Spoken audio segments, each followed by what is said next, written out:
Hello, everybody. Good afternoon. Welcome along to pre-match build-up here on the Rangers Rabble Podcast. Apologies for the graphic design. I didn't have a lot of time, and it's not centred, and it's doing my nothing.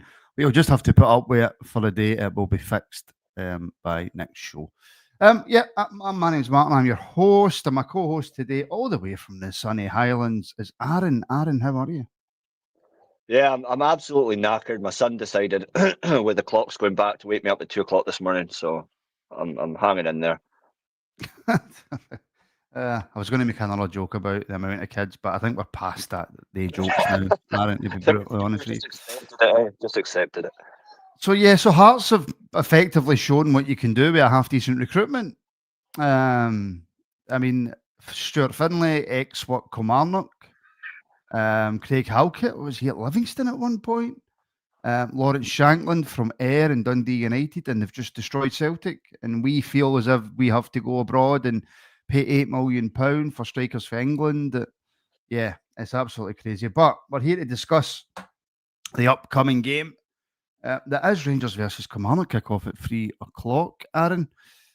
You can see the starting lineup there, albeit I've got a bit OCD, so that's really annoying me. Not centred, not correct, but are we going 4-4-2? It's something a bit different. I'm not, I don't object to that at all because Danny Rohl, as we were discussing before we came live, Danny Rohl can only do what he can do with the players that he's got. So he's trying a different lineup, maybe a different formation, and getting the team pressing forward a little bit, but also being defensive minded because our defense right now is amazing some games and absolutely awful next games. We just don't have any consistency at all. It's good to see Diomande coming back, but even as was said in our own chat, Diomande Raskin aren't really at the races at the moment, so to speak. Asgard, I'm very impressed with him. I think we're starting to see why he came to the club. Miovski, he's not getting the deliveries that he needs. How many times when he played for Aberdeen did we see a long ball and he was running in behind? We don't offer him that.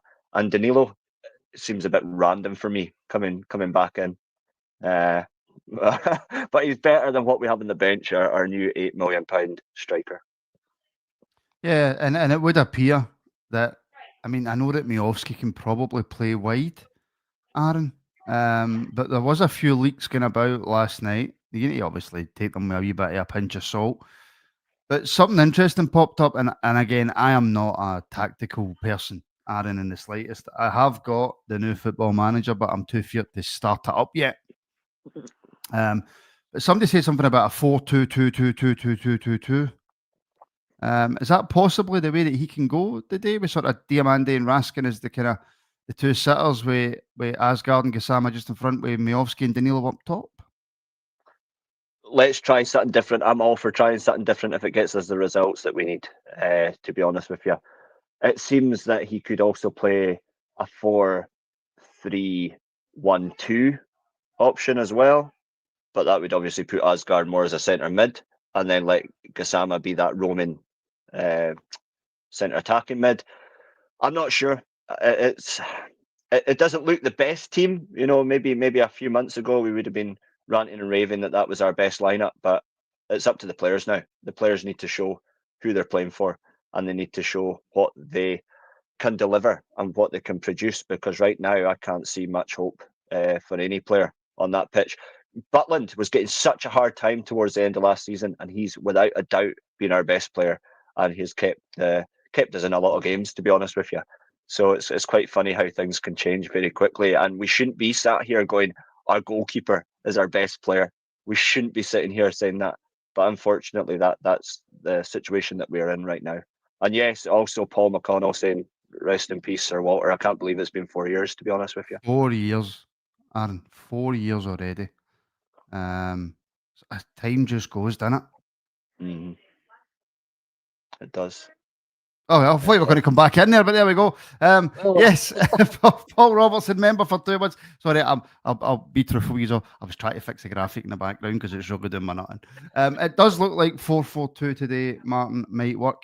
Aaron, I've had the conversation over the last kind of couple of days on the show and on the boardroom, on the member shows and stuff. What can Danny Rohl do do you think, with this group of players? I think, it's promising. He's just taken Danilo from being a reserve, essentially, and throwing him in. So he must be seeing something, and he must be working on a formation that suits these players now. Because this was our problem again for the last couple of seasons was, what's the tactics here? What are they being asked to do? Because clearly they're not doing the basics of football. So what on earth is these managers coming in and saying, you should be able to do this and you should be able to do that? Maybe he's come in now and seen, obviously he's touched on it before, that he's watched back a few videos and things like that. And he's got to do something. And as I said, 5 minutes ago, well, that's a bit much, but a couple of minutes ago was, we'll welcome something different as long as it works. He's got to come in here. He's got to get through to the players that you need to play, because they have got an ability. What we were saying before is you had 9 players out the starting lineup that had been there before in previous games, right? How many have we got now? 1, 2, 3, 4. 4 players, 5 actually, and Danilo. So we've got 5 players that went on European runs. We've got 5 players that were closing the gap to Celtic last season before the Ross County game. Things like that. We have got players that have shown their ability, but for some reason they're just not doing it right now. I don't know if it's they're not clicking. I don't know if the new signings that have come in really expect Scottish game to be so high intensity. You don't get a lot of time on the ball at all. Watching the Liverpool game last night, how much time does them players get? Because they're standing back. You don't get that in Scottish football. And I don't think you actually get it in many leagues across the world, to be honest with you. We are just at high intensity. So they've got to be able to just pinpoint that pass or make a run or a switch. And also another concern for me is that final third ball. That ball in the final third is just nowhere to be seen. We get ourselves up. We get ourselves in a good position. Miofsky, how many times does he make a run and he doesn't get the ball? Because it just goes back to Raskin, and then it goes back to Suter, then it goes back to Cornelius, then it goes back to Tavernier. It's just, we just haven't got the basics right now. We need to show a bit of intensity. We need to show that we want to win a game. I think that's 2 things that have been missing. And hopefully Danny Rohl, you're seeing things online about him being Russell Martin 2.0 and things like that. I think that's a bit harsh just because of his championship experience. He's come in. He's well aware of the problems that we have as a club, and he genuinely wants to fix it. That's the impression I get. He comes in with a bit of momentum and a bit of, charismatic manager. He's telling it how it is, and he's a really good speaker as well. He is. He really is. I tell you what, then, seeing as he is such a good speaker, if I try and do this properly, I'm having a mare today, Aaron. I'm having an absolute mare. Let's hear then from Danny Rohl. Let's see if he gives us any clues into how he does want to play today. Because I'm interested. We need to change something, Aaron, right? Something has to change, because that performance on Thursday was probably worse than any performance I think we've seen so far this season, barring obviously the complete disaster that was Bruges. And we've had some dreadful performances this season. But let's hear what Danny Rohl's got to say. Back to the Scottish Premiership, Kilmarnock this afternoon. How have preparations been ahead of this one? Yeah, at first I think we looked back to our last game. I think it was very important. There were some strong messages from me, but also from the team. We spoke about this game. I showed them what I want to see in the future. And yeah, now it's about looking forward to our first home game together. I think this is very important. And today I want to see a team who has a lot of effort in this game, put the basics right, stick to our strategy today, and bring this with a lot of passion and heart on the pitch. You've made 4 changes from midweek. What's your thinking behind those? Yeah, of course, when you arrived as a new manager, then it's important to get impression, and then you get feeling for players, you get feeling for the opponents more and more, and hopefully I found the right setup for today. Yeah, can I just ask on Oliver Antman? He's not in the squad today. Is there an injury there? Is he okay? He's ill. He got a fever in the last 48 hours, and we have to protect him. But I expect him that he is tomorrow or on Tuesday back in the training. In terms of getting the victory today, what's going to be important? Yeah, at first I think we will face the opponent who has a clear structure with the ball, very direct, second balls, long ball. And important is that we are very aggressive against the ball, that we run more, that we are sprint, that we go into duels, that we are connected as a unit. I think that was a big problem away in the European game, that we are not connected what we want to do. And then, of course, we have to speed up our game. We have to find the right spaces where we can hurt them. And I want to see a vertical ball possession from our team. Just lastly, on a personal level, it is of course your first time in the dugout at Ibrox. How much are you looking forward to that and being out there in front of the supporters? Yeah, I'm really looking forward for this today. I think that it's amazing, the welcome. And yeah, my biggest wish is today, give the supporters the 3 points. I think you're on mute. Oh, shocking behaviour. He's got a massive job on his hands, Aaron. And he spoke about this a few times about, you know, the pressing and the intensity and getting in people's faces and winning the ball back. Something that we haven't seen for this Rangers team at all. Well, when a manager stood there in his pre-match interview saying we need to get the basics right, then you realise there's more of a problem than we probably realise. And he's been on the training pitch with these players. And if he's coming out publicly and saying we need to get the basics right, clearly they've been working on the passing. You know, it's been almost like an under-12 session in many ways if they're trying to get the basics right. But yeah, you're absolutely right. We need to be high intensity. We need to be consistent, and we need to want the ball. You know, there's too many times that we lose that first ball and we don't go in for the second ball. We just sit back, and then you see Suter getting caught out or Cornelius getting caught out. You know, there is players that won't put in the energy to track back, and we need to be able to track back as much as we go up the pitch. You know, that's the basics, and that's the fundamentals of football. You go forward as a unit, you come back as a unit. You know, and it sounds so simple to us, but these are players that are paid thousands of pounds a week to be able to do that, and are meant to do it and have done it in the highest level, and they're just not doing it right now. So it's fair to blame recruitment, it's fair to blame the manager, it's fair to blame everything, but this is now more and more coming down to the players and what they're wanting to do or choosing to do and choosing not to do for me. Yeah, let's look at some of the players then for this game. The back line, John Suter's come under a lot of criticism lately. Aaron, Cornelius comes back in for Nasa Giga. Giga starting in Europe absolutely confused the life out of me, but as kind of the manager said there in his pre-match, he needs to get a look at all the players and he needs to get a feel for all the players. Suter, does he deserve to still be starting in this Rangers team, man? He's probably one of the only solid defenders that we really have. Who else do we have? I know we've got Fernandes that we bought, you know, came in for 3 million, but he hasn't even been on the bench. So he's clearly not showing enough in training, or something else is going on behind the scenes. But Suter, when he goes away and plays for Scotland, when he puts on a Scotland shirt, he seems to be not a superstar. I won't over exaggerate it, but he seems to be a better player all round. But then he comes to Rangers and he sort of loses it. Now, I don't know if that's having Tavernier beside him. He doesn't trust Tavernier. I don't know if it was having Dejega beside him, because I wouldn't want to play beside him either. So unpredictable. So I don't know if it's just the players that he's got around him, and he's got maybe a bit more freedom in the Scotland setup, and he's a bit more confident with the players that he has around him. Because you've got Andy Robertson's, you know, you've got players, McGinn's, players that have again played at the highest level. So maybe he's got a bit more confidence with that. So I'm not sure. Cornelius is a no-brainer for me. You know, He's come in and he's actually put in a shift. He's one of the few players that will throw his body in the way of the ball, and he's got a fire free kick as well, you know, if it comes to it. But yeah, he's somebody that's willing to run for the 90 minutes, and that's all we need, you know. What I will say, Aaron, just to come back at you a wee bit, is that for me, Suter and Tav have been the cause of quite a few goals this season, with their positioning, with their communication.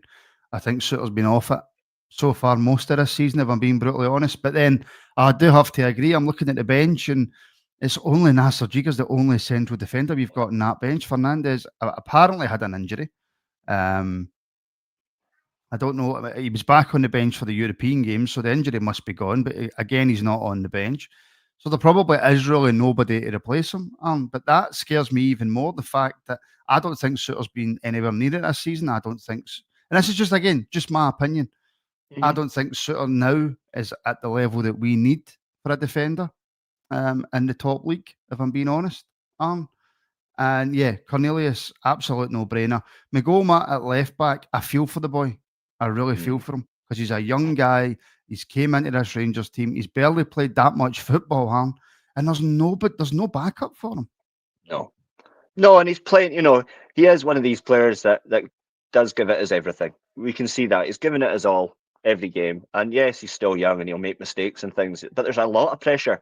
Out of all the players in that pitch, it's probably him that's under the most pressure, because he knows, like you've just said, there's not a replacement, there's not a backup. What happens if he gets injured, God forbid?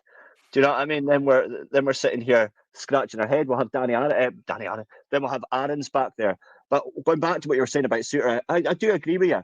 But we would be sitting here going ballistic if it was De Jager and Cornelius in there. You know, you'd be wanting Suter in there. So this is just the situation we're in right now.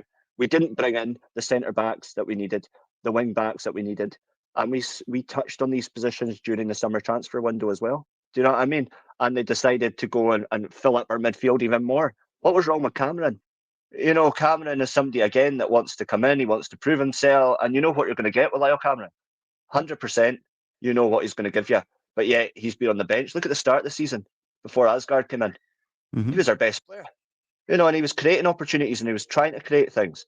But Asgard kind of got lost and kind of pushed Cameron out. And we don't have enough of the homegrown Scottish boys that know the league. Nope. Like your Camerons, like your Barons. Barron, I was very impressed with Barron when he came on Thursday night. I'm very impressed with him because, again, he's a player that you know what you're going to get out of. You know, so I put out a tweet on and I says, what does Cameron, Barron and Curtis need to do to get in this Rangers team? Yeah, well, you've clearly asked that question because you don't know. I just don't know. It's a shame for them, especially Curtis, because he's come in and he scored against St Mirren, and his confidence, his confidence was sky high. So what do? They knock it back down by not playing him, not even putting him on, you know, in the 50th minute or whatever. When the games are done, stick him on, because he might just get you back into the game. Because the games for us are never done at 50 minutes. Well, you know, they're done at kickoff, but the last wee while. But you've got to have heart, you know, we've got to stick with it. And how many times have we said that as well? We've just got to grin and bear it. We know that things will get better because they can't get any worse. And that's a Russell Martin quote. That. So sorry, all right, I didn't mean it to be. But, you know, it's very true. I don't see us being as bad under Danny Rohl, but he needs time to work with these players and needs time to work into a system and find a system that fits not only him, but the players as well. And we, as fans, need to give him that time, unfortunately.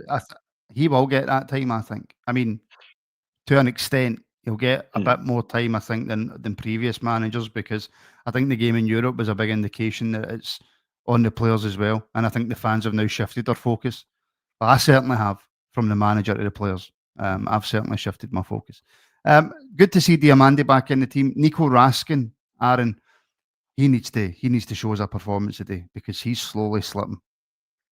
He's similar to Suter, you know. The minute he puts on his national jersey, he's playing to a higher standard than he is, and that's, I suppose, for Raskin, it's more than the players around him in that Belgium setup. Because look what happened when he came back into the squad. You know, he got a goal, and I believe he got an assist as well, and he controlled that game. He bullied that midfield. And then the last couple of games, now that he's back in and he doesn't have to fight for his position again, he seemed to have fallen off again. Raskin seems to be a lot more up for it and a lot better. We get a better Raskin if there's somebody chapping at the door for his position, you know, when he feels he has to prove something. But now that it's back to plain sailing, he's in the squad, except this is somebody we said that should be our captain this season. You know, what a fall. What a fall. You know, but we just don't know what Raskin's going to turn up game by game. And this comes back into the consistency thing. You know, and then that consistency thing comes back to the players. You know, so it's a vicious circle we're in right now. It's more than the recruitment. It's more than the manager. These players have played and they can play.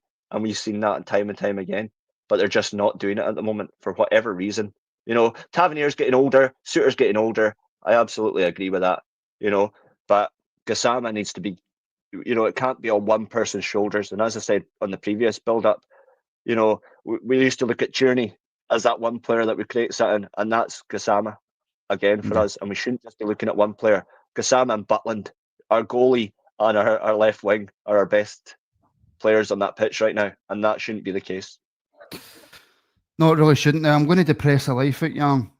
In terms of this game today, I mean, the importance of Rangers winning every game, we know, right? But as we currently sit, 25 minutes before kickoff, Hearts are 16 points ahead of us in the league.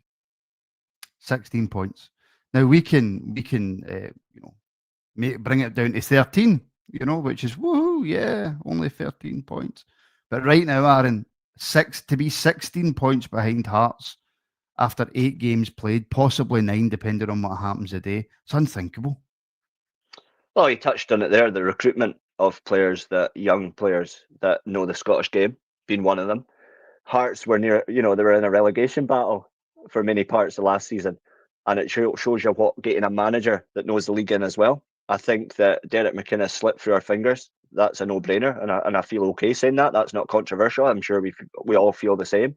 So it just shows you when you get it right, when you've got the players that know the league and you've got a manager who has been consistent within that league, the 2 and 2 come part and parcel and you go forward. And that's what he's done. And do you know another big thing? He's the manager of Hearts. He's not the head coach.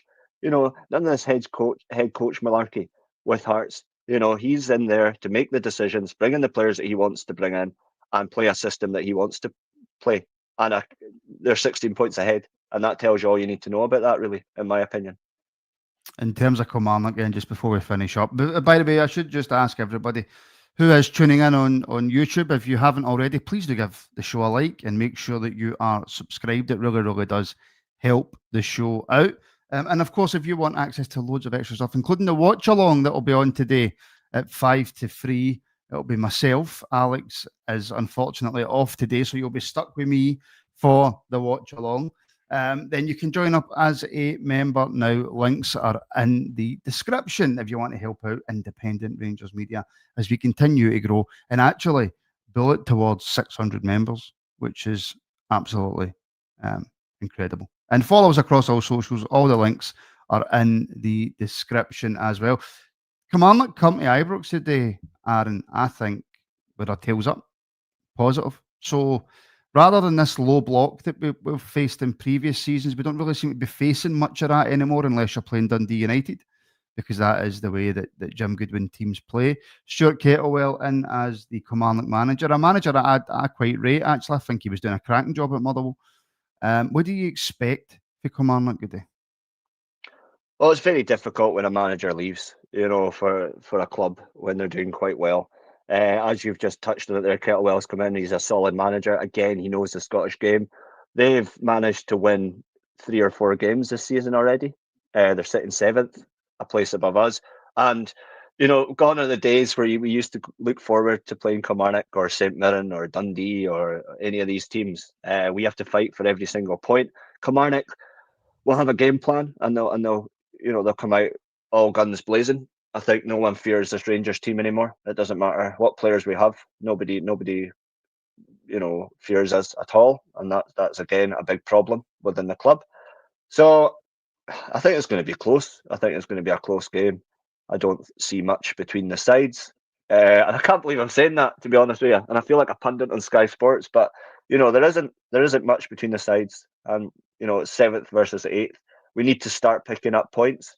Danny Rohl knows that he needs to start winning to win over the fans, and we can completely appreciate that. Even though he needs time, he can still pick up results straight away.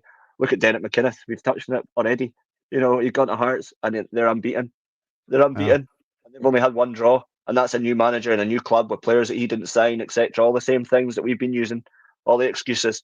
There's no excuse. It's time. Excuses are done now. It's down to the players. And the players really need to give their new manager their everything, because we've had this twice now where we haven't had that bounce back from a manager getting sacked. Like you'll see with every other team in the world, when a manager gets sacked, they come out and they win their next game, maybe 3-1, 3-2, whatever. The point is they win.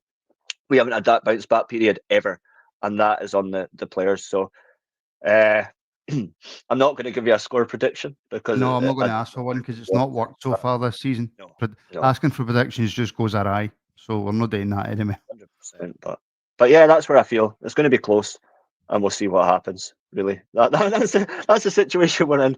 I really wish I could be more optimistic, but right now we've got to look at the table and we've got to look at our recent performances.